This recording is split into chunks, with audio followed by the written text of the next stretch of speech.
তো নমস্কার বন্ধুরা, সবাই কেমন আছেন? আশা করছি ভালো আছেন।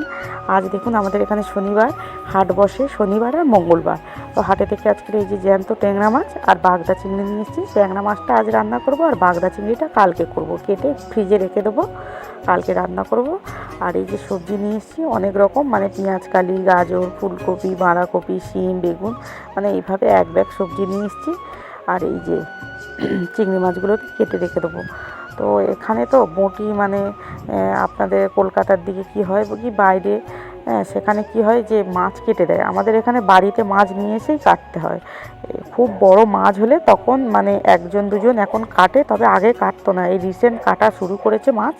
তো ছোটো চিংড়ি নিয়ে এসেছি, লাউ দিয়ে রান্না করব, দেশি লাউ। আর হ্যাঁ, এখানে শীতের সময় এর বাগানের সবজি ও দেয়, ও আবার আমার বাগানের সবজি ওকে দিই, এইরকমভাবে মানে অল্টারনেট হয়। এবারে কি, আমাদের সুন্দরবন অঞ্চলে সবজিটা তো বাড়ি বাড়িতে চাষ হয়, তাহলে অসুবিধাটা খুব একটা হয় না।